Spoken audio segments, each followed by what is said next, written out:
Listen 1 hour from now for a special broadcast over most of these stations, in which Sir Stafford Cripps, British Chancellor of the Exchequer, announces and explains his government's decision to devalue the British pound sterling.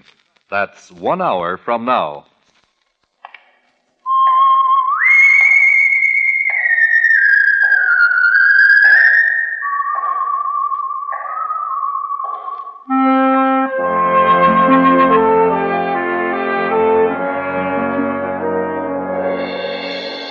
The Adventures of the Saint, starring Vincent Price. The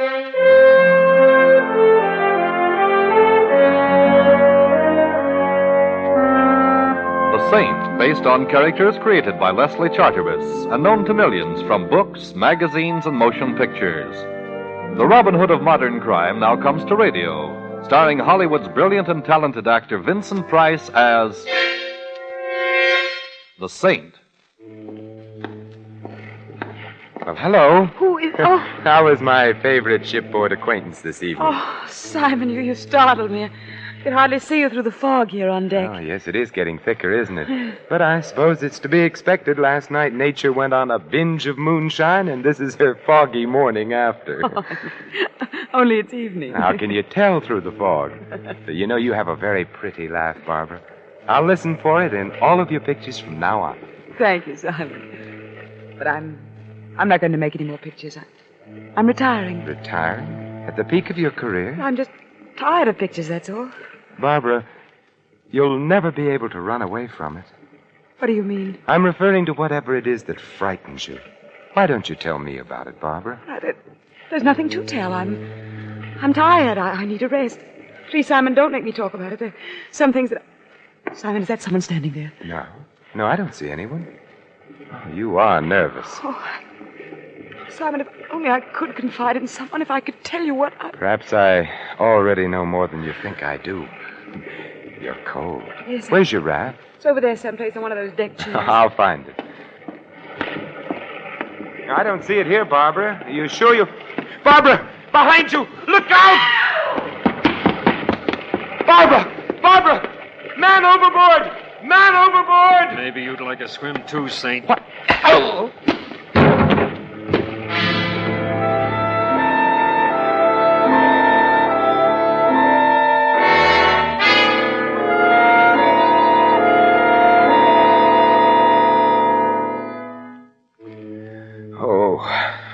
Mr. Templar? Mr. Templar? Hello. I suppose the usual question is, where am I? Sometimes they awaken from your type of custom-made coma asking, who am I? Evidently, I wasn't hit quite that hard. I even remember who you are, Dr. Norman. It is Dr. Norman, the celebrated psychiatrist, isn't it? Yeah, that is very good, Templar, but I'm afraid I must still confine you here to the ship's infirmary for a while. Huh? Possible concussion, you know. Say, tell me, what makes a famous neurologist like you pose as a mere ship's doctor? I'm really not posing. Partridge, the ship's physician, is ill. I was within earshot when I heard the familiar call, is there a doctor in the house? And, no, Simon, don't try to get up. I've a flask here if a drink will make you happy. Oh, not right now, thank you. As I recall, I have some unfinished business to attend to. Barbara? Yes. What, They couldn't find her in the fog. She's gone. Poor Barbara. Yes, it was a horrible accident. Horrible, yes. Accident, no. You mean to say she didn't fall overboard? She was murdered. Murdered? But who? I think I know who. Ooh, my head. It feels like the Aberdeen Proving Grounds. Yes, I will mix you a sedative. You know, you're not looking very well. I always look like this when I'm angry. There's only one cure. Yes, I know. The lady with the scales known as Madame Justice. You know, Templar, I've been curious about what makes a man like you tick. Well, I'll tell you. Every 8 days or so, someone winds me up. Right now, I'm wound up tight. Tight with fury. Well, as a psychiatrist, I would advise you to unwind a bit. Here we are. Now, drink this. It will put you to sleep after a while. Thank you. You say you think you know who killed Barbara, Simon. I was wrong. I do know. Well, I think you ought to talk to me. Unwind yourself. You think I need psychiatry, Doctor? Well, I think you're too taut at the moment. That plus your concussion, it Might be dangerous. Very well, Doctor. I'll unwind. I'll tell you the entire story. If you don't mind, Simon, here, this will help the rhythm. Huh? It's a metronome. Psychiatrists often use them. But if you'd rather... No, I don't mind.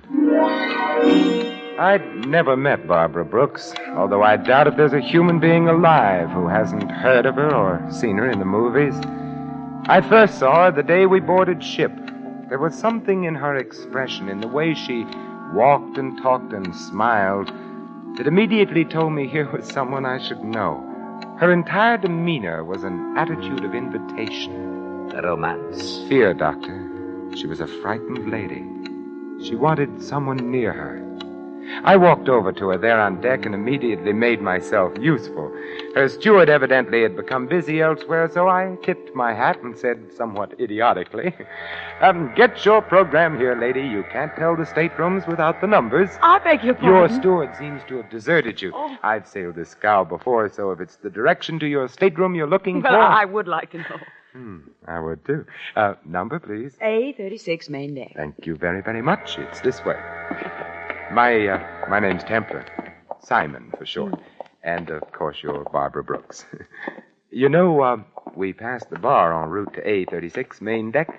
Does an old-fashioned with a new acquaintance sound inviting? It will a little later after... He's here on the ship. He's here. Ooh, there are several... Oh, I see.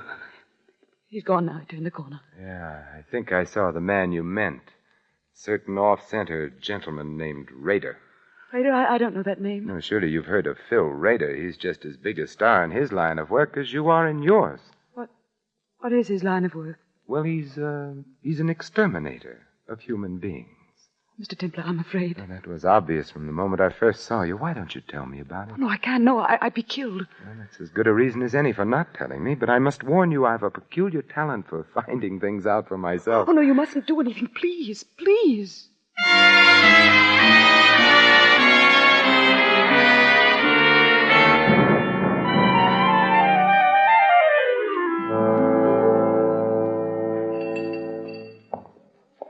Hello, Rader. Well, Miss Saint. Mm-hmm. World's getting smaller. Yes, but I understand you're doing your share to see that it doesn't get overcrowded. Traveling for your health again, or just traveling? Just traveling. Rader, why does the mere glimpse of you rounding a corner start a lady's teeth to chattering? Lady? I don't know any ladies. Obviously. Maybe she thought I was someone else. Maybe. And if you're of a mind to annoy her, you'll wish you were. Look, Saint, just soak up sunshine on this cruise. Don't go poking in any dark places. Might be bad for you. Oh, what sort of bad, Rader? Look, Big Shot, just so there's no misunderstanding. You butt in where you ain't welcome on this cruise and... Yes? And I'll kill you.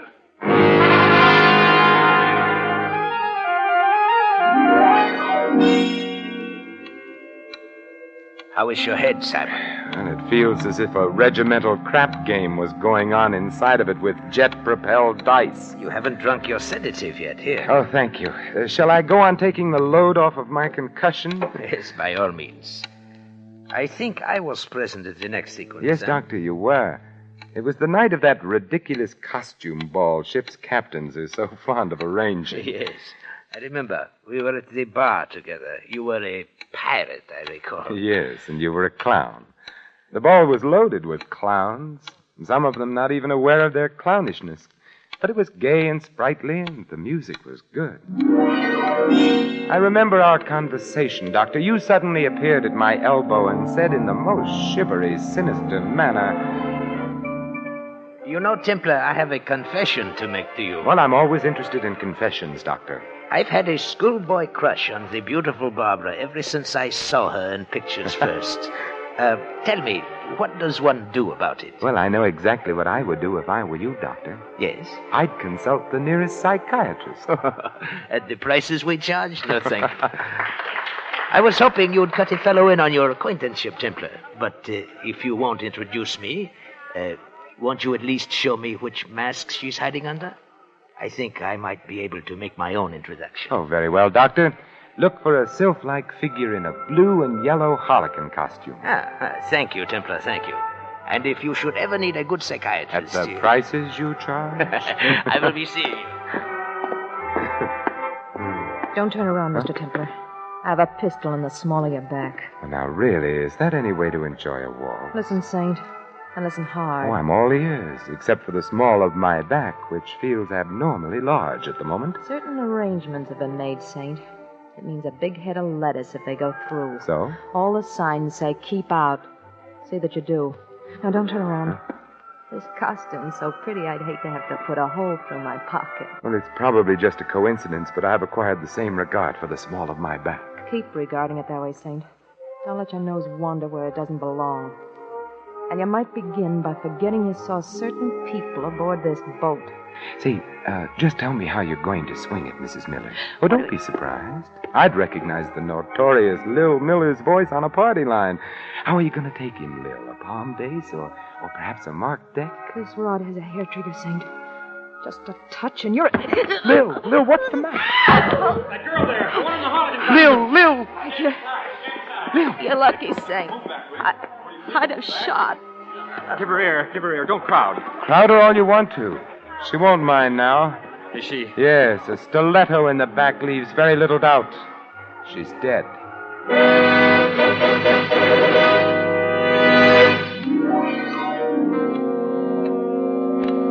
You know, Simon, I would never have pegged the late Mrs. Miller for a professional card sharp. She was anything but the type. Professional card sharps are always anything but the type, Doctor. Yeah. And to think I actually played bridge with her myself. With a crook and a hot-headed one at that. Well, as my old grandmother used to say, Doctor, beware of lady thieves with red hair. I guess the lady's red hair accounted for the lack of insulation in her temperament. Oh, how does your head feel, Simon? Better, Doctor.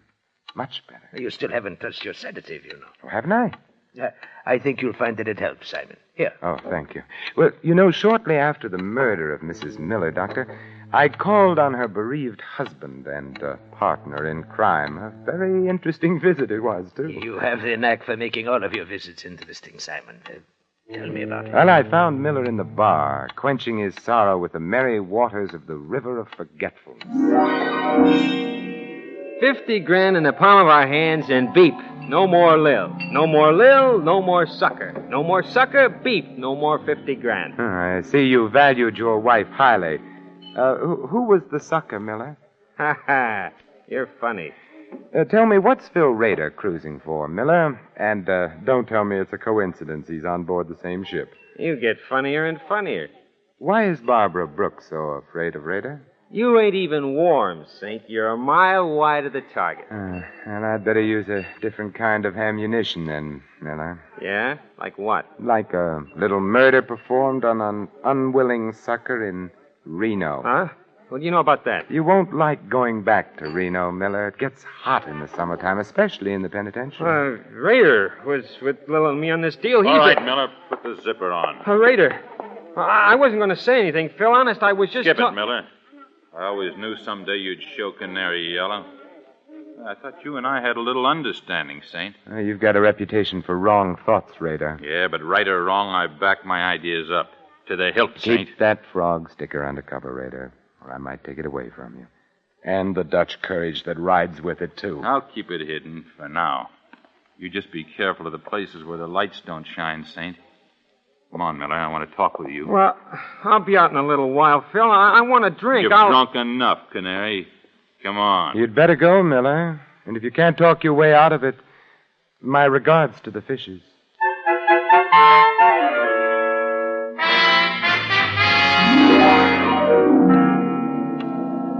And I recall it was shortly after Mr. Rader passed on his second warning that you and I met for the first time professionally. Yes, Doctor, the very next night. Well, I am very surprised at you. He'd warned you to stay away from dark places. Yes, Doctor, so he had. But I'm perverse by nature, and I like to poke around. I was strolling around the deck with Barbara, getting moonburned and trying desperately to get some more information. So wonderful having you near, Simon. I feel safe.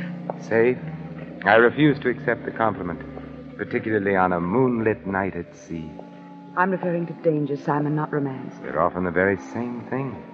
I'd like to join the team, Barbara. Why don't you confide in me? Because if I did, we'd both be dead by morning. I must go now. Good night, Simon. Good night. Don't turn around, Templar. I've got a... I know. A gun pointed at the small of my back. That's it. Now keep away from Barbara Brooks.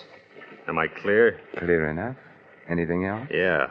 Just so it sinks in, Saint. Take this along to remember me by.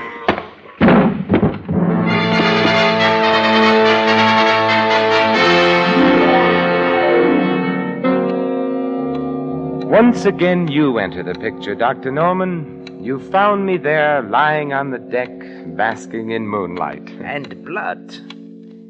Go on, Simon. Tell me the rest of it. Well, after your neat job of vulcanizing me, thus saving me a trip to the ship's doctor and innumerable words of explanation, I hit upon a strategy, and my next visit found me calling in the lion's den. I tell you, you're being made a patsy, Raider. You're on the verge of being demoted back to second-class hoodlum. I can take care of myself. Well, I admit a minor sandbagging committed in your good name doesn't amount to much, Raider. But what if the same someone likes your name and decides to use it in other ways? What do you mean? I mean murder. You're a lead pipe cinch to pay for one of your own someday, Raider. But meanwhile, how would you feel getting hung for somebody else's shenanigans? I'd be annoyed. You sure would. Look, I'm not rigged up with no murder, Saint. Lil meant 50 grand to us alive. That's what we figured the sucker was good for. Well, it's a good enough reason for wanting Lil among the present instead of the late, Raider. Tell me, what was the angle? Blackmail? Nah, nothing so crude, Saint. I sponsor the party, spot him, finger him, and oil him, and the Millers squeeze him through a deck of cards. Huh? The guy's a sucker for good-looking dames and card games, that's all. That sounds very uncomplicated. Easy picking. The guy ain't had the coin long enough to be smart about it. Who's the guy? He makes water heaters. The fat man with the diamonds from Passaic? Yeah, that's the sucker. I should have tumbled. Looks like you did. I thought you were out for a bust-up. And 50 G's a lot of money, Saint. I figured if I could scare you, it'd be insurance. How about Barbara Brooks? Deal me out. I'm not in on whatever the caper is there. She saw you the day we sailed, and she got scared. Well, maybe it's because I ain't exactly pretty. Yeah. But if you really want to know something, Saint, I'll tell you. I was propositioned on a stunt against that dame a few weeks before we sailed. I turned it down. A big dough, too. A murder deal? Yeah, big dough to bump her off. Not for me, though. Nah, she's too prominent. Too much heat on those jobs. Who made the offer, Raider? He wasn't exactly interested in leaving his calling card, Saint. Just a John Smith, as far as I'm concerned. But he had a description, didn't he? Everybody has a description. Oh, sure. He was a medium-sized guy with... Hey, the lights. Who turned them off? Get down! Raider, are you... Brown tie. Blue shirt. Brown tie. Blue shirt. Brown tie, blue shirt. Not a very harmonious color scheme, is it? Raider. Yeah. Thank you, Raider. At least your last earthly utterance was in the direction of good. Thank you.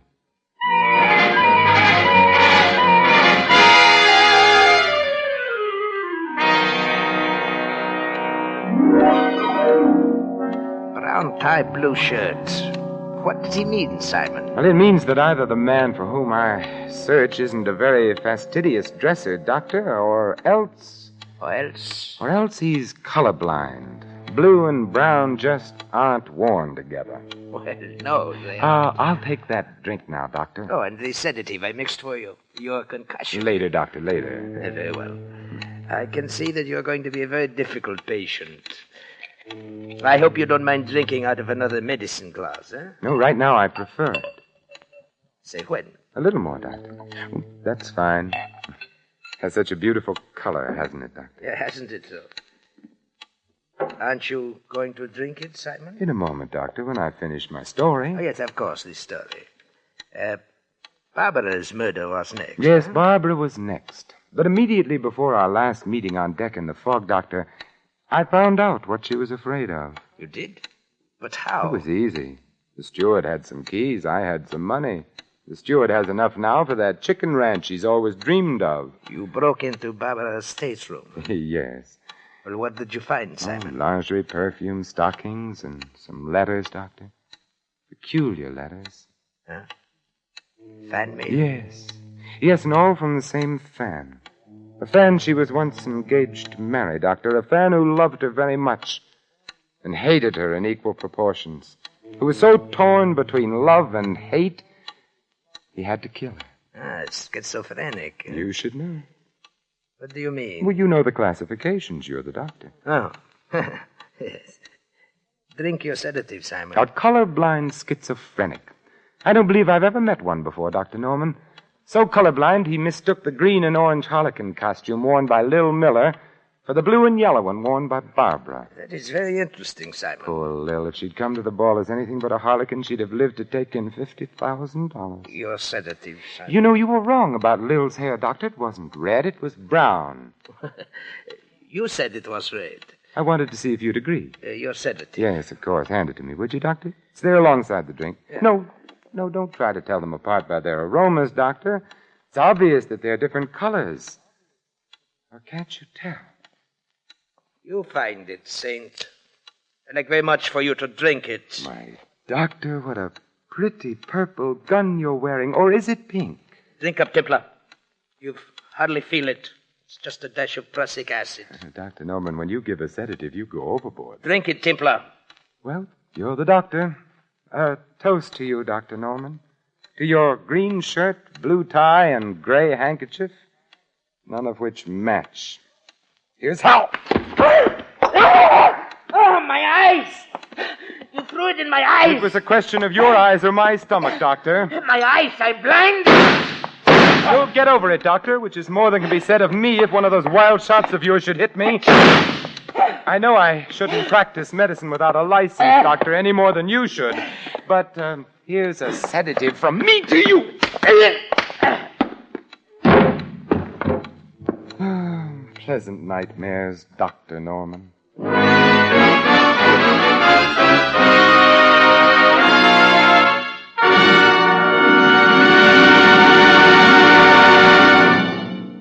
You have been listening to another adventure of the Saint, the Robin Hood of modern crime.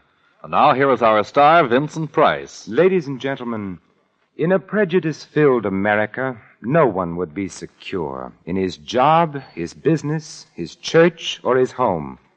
Yet racial and religious antagonisms are exploited daily by quacks and adventurers whose followers make up the irresponsible lunatic fringe of American life.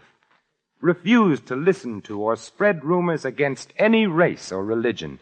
Help to stamp out prejudice in our country. Let's judge our neighbors by the character of their lives alone, and not on the basis of their religion or origin. This is Vincent Price inviting you to join us again next week at this same time for another exciting adventure of the Saint. Good night.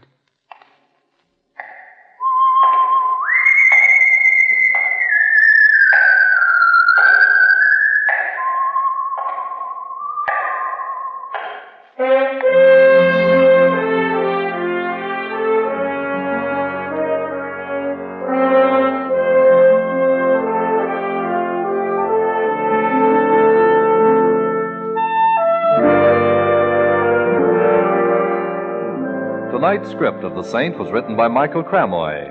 Our cast included Betty Lou Gerson, Gene Bates, Frank Gerstle, Bill Conrad, and Barney Phillips. The music was composed and conducted by Harry Zimmerman.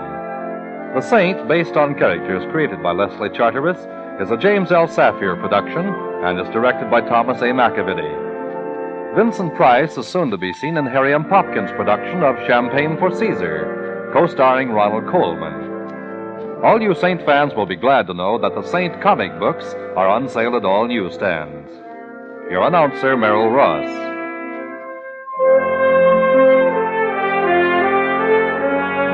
This is the Mutual Broadcasting System.